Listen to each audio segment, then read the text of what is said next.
ये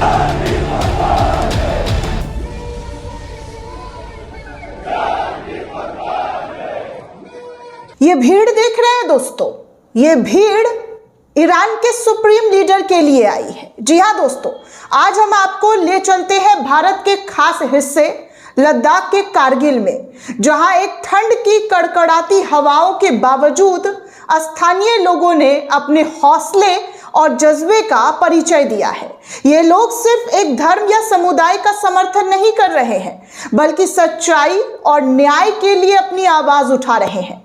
कारगिल की सड़कों पर जब तापमान -डिग्री तक गिरा हुआ था, तब भी लोगों ने घरों से बाहर निकलकर, जी हाँ, घरों में रहकर नहीं बल्कि बाहर निकलकर आयतुल्लाह खामेनी और ईरान के साथ समर्थन में जुटना सही समझा। उन्होंने ये संदेश दिया है कि ठंड या मुश्किलें हमें हमारे आदर्शों से दूर नहीं कर सकती है।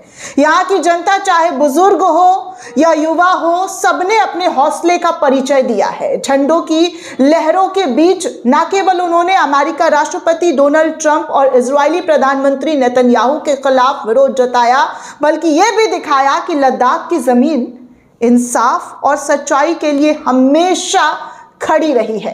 कारगिल के लोगों की इस भारी भीड़ और साहसिक कदम ने एक बार फिर साबित कर दिया है कि भारत के छोटे से छोटे शहर और कस्बे भी वैश्विक मुद्दों पर अपनी राय देने में पीछे नहीं हटते हैं। आप साफ तौर पर इस वीडियो में देख सकते हैं कि कितनी बड़ी तादाद में भीड़ इकट्ठा हुई है ईरान के सुप्रीम लीडर के लिए। उन्होंने ठंडी हवाओं और बर्फीले सड़कों को पीछे छोड़ दिया। ये संदेश दिया कि न्याय और सच्चाई के लिए आवाज उठाना ही असली वीरता का परिणाम है।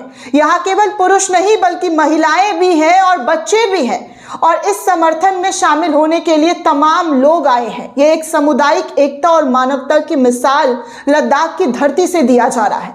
लोगों ने बैनर और पोस्टर पकड़े हुए हैं, अपने जज्बों को शब्दों में ढाला और अपने समर्थनों का इजहार किया है। इस प्रदर्शन का संदेश बहुत साफ है दोस्तों, चाहे दुनिया में कितनी भी बड़ी नेता हो या शक्तिशाली देश हो, सच्चाई और इंसाफ के लिए आवाज उठाने वाला कोई भी किसी भी तरीके से उसको दबाया नहीं जा सकता है। कारगिल के लोगों का ये कदम सिर्फ सियासी विरोध नहीं बल्कि ये एक संवैधानिक अधिकार और नैतिकता कर्तव्यों का प्रदर्शन है। उन्होंने ये साबित कर दिया है कि जब हिम्मत और विश्वास हो तो ठंडी हवाओं और कठिनाई से भी डरने की जरूरत नहीं है। आज हम इन बहादुर लोगों को नमन करते हैं दोस्तों, जो लद्दाख की कड़कड़ाती ठंड में खड़े होकर न केवल अपनी विचारधारा को जाहिर किया है बल्कि पूरे देश और दुनिया को यह संदेश दिया है कि सच्चाई और इंसाफ के लिए खड़ा होना ही असली वीरता का परिणाम होता है। जो लोग आवाज उठाना जानते हैं वही जिंदा कौम होते हैं। इस तरीके की घटनाएं हमें याद दिलाती है कि भारत के नागरिक सिर्फ अपने देश के लिए ही नहीं बल्कि पूरी मानवता के लिए अपनी आवाज उठाना जानते हैं, और यही कारगिल की सड़कों पर इस वक्त आवाज उठाया जा रहा है। कारगिल के इन बहादुर लोगों ने ये हमें संदेश दिया है, साहस और हिम्मत के आगे कोई ठंड, कोई शक्ति, कोई वादा नहीं टिक सकती है। तो दर्शकों, यही था कारगिल का वो जज्बा जिसने ठंड और मुश्किलों के बावजूद ईरान और न्याय के लिए समर्थन जिताया है। ऐसे लोगों की वजह से ही हमारी दुनिया में सच्चाई और इंसाफ की उम्मीदें बनी हुई है। आप साफ तौर पर इस विरोध को देख सकते हैं। कई लोग इस विरोध को इस वक्त शेयर कर रहे हैं और बता रहे हैं कि देखिए, ये है इस वक्त, जी हाँ, लद्दाख का वो हिस्सा जहां पर लाखों की तादाद में नेतन्याहू और ट्रंप के खिलाफ हाय हाय के नारे लगाते हुए नजर आ रहे हैं, जमकर विरोध कर रहे हैं दोस्तों। और इस विरोध की आवाज में जो दम है वो आप साफ तौर पर इस वीडियो में सुन सकते हैं कि कितनी बड़ी तादाद में लोगों ने ईरान के सुप्रीम लीडर का समर्थन किया है। दोस्तों, ईरान के अंदर आयतुल्लाह खामेनी के साथ खड़े हुए लोग जो हैं उनको सलाम है, उनको सल्यूट है। ऐसा जो है एक यूजर सलमान निजामी के जरिए इस वीडियो को शेयर करते हुए लिखा गया है।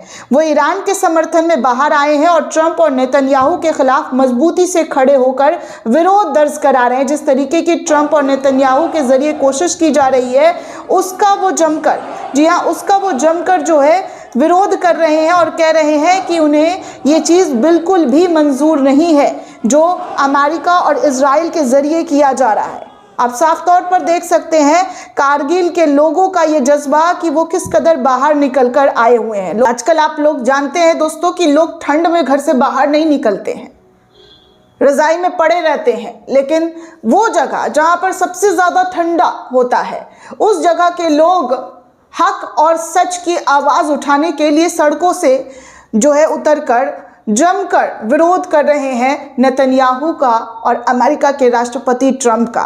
इस विरोध की तस्वीरें आपके सामने रखी हुई है। आप इन तमाम तस्वीरों को देख सकते हैं कि किस तरीके से इन लोगों के अंदर जज्बा दिखाई दिया जा रहा है और ये विरोध किस लेवल तक कर रहे हैं। वहीं दूसरी तरफ एक और बड़ी जानकारी आपको दे दूं दोस्तों, खबर TV9 की है और बताया जा रहा है कि न मिसाइल गिरी न B-2 बम बरसे, लेकिन ईरान और अमेरिका में शुरू हो गया है ये जंग। जी हाँ, अमेरिका और ईरान के अंदर ये जंग शुरू हो गया। ये किस जंग की बात कर रहे हैं जरा मैं आपको तफसील से बता दूं। दोस्तों, ईरान और अमेरिका के बीच जंग की शुरुआत हो चुकी है और ये जंग हवा में मिसाइल से लड़ी जा रही है, न जमीन पर सैनिकों और बंदूकों से। ये लड़ाई लड़ी जा रही है मनोवैज्ञानिक तरीके से। अमेरिका की कोशिश हथियार इस्तेमाल किए बिना ही ईरान के तख्ता पलट करने की है। इसके लिए वॉशिंगटन ने मनोवैज्ञानिक लड़ाई जो है वो छेड़ दी है। इस लड़ाई को खुद राष्ट्रपति डोनाल्ड ट्रंप लीड कर रहे हैं। का खबर वॉल स्ट्रीट जर्नल ने 3 दिन पहले खबर छापी थी कि अमेरिका की सरकार ईरान से मनोवैज्ञानिक तरीके से जंग लड़ने का विचार कर रही है। आपको बता दूं दोस्तों कि ब्रिटेनिका के मुताबिक ये युद्ध लड़ने का एक आधुनिक तरीका है। मनोवैज्ञानिक युद्ध में किसी दुश्मन देश के दिमाग को हाईजैक कर लिया जाता है। इस लड़ाई में दुश्मन को लेकर खराब अवधारणा बना दी जाती है, जिससे युद्ध के मैदान में दुश्मन की सेना खुद बैकफुट पर चली जाती है। अमेरिका ने मनोवैज्ञानिक युद्ध लड़ने के लिए एक स्पेशल फोर्स भी तैयार किया है। मनोवैज्ञानिक युद्ध सबसे पहला प्रयोग महान साइप्रस ने बेबीलोन के विरुद्ध किया था। यही तरीका अपनाकर चंगेज खां की सेना ने एशिया में धूम मचाई थी। मनोवैज्ञानिक युद्ध आमतौर पर 3 तरीकों से लड़ा जाता है। इनमें पहला डर फैलाकर, दूसरा गलत सूचना फैलाकर और तीसरा दुश्मन सेना का मनोबल गिराकर। यही हाल इस वक्त जो है अमेरिका के जरिए ईरान के अंदर किया जा रहा है। ईरान में इस वक्त बहुत ज्यादा विरोध हो रहा है, महंगाई को लेकर विरोध हो रहा है। वहां पर लोग सड़कों पर उतर आए हैं। खासकर महिलाओं को देखा जाए तो वो हिजाब जलाकर कई ऐसे वीडियो सोशल मीडिया पर आ रहे हैं, विरोध किया जा रहा है। लेकिन ईरान के सुप्रीम लीडर टस से मस जो है उन तमाम चीजों को लेकर नहीं हो रहा है। ईरान के सुप्रीम लीडर बार बार कह रहे हैं कि अमेरिका जो करने की कोशिश कर रहा है वो उसे पूरा होने नहीं देंगे। और यही वजह है कि हमारे देश के अंदर, भारत के अंदर लद्दाख में बड़ी तादाद में लोग ईरान के सुप्रीम लीडर के लिए सड़कों पर उतर आए हैं, उनके समर्थन में जो है जुट गए हैं और उनका साथ देते हुए नजर आ रहे हैं। ये इस बात की जो है तस्दीक करता है कि कैसे भारत में रह रहे लोग जो है इंसाफ के लिए अभी भी लड़ना बखूबी जानते हैं और वो भी पीसफुली तरीके से। और जो ये सपोर्ट है ये ईरान के सुप्रीम लीडर के लिए सामने आया है, जहां पर लाखों की तादाद में लोग हैं। यहाँ पर कोई धर्म, किसी मजहब के लोग नहीं, बल्कि तमाम धर्म के लोग हैं जो इंसाफ पसंद कहलाते हैं, जो इंसाफ के लिए आवाज बुलंद करना जानते हैं। वही इस वक्त लद्दाख के कारगिल से उठती हुई आवाज पूरी दुनिया में गूंज रही है। दोस्तों, इस पूरे रिपोर्ट को लेकर आप क्या सोचते हैं, आपकी क्या प्रतिक्रिया हमें कमेंट करके जरूर बताइएगा। साथ ही साथ चैनल को ज्यादा से ज्यादा लाइक, शेयर और सब्सक्राइब करना बिल्कुल भी ना भूलें। जय हिंद, जय भारत।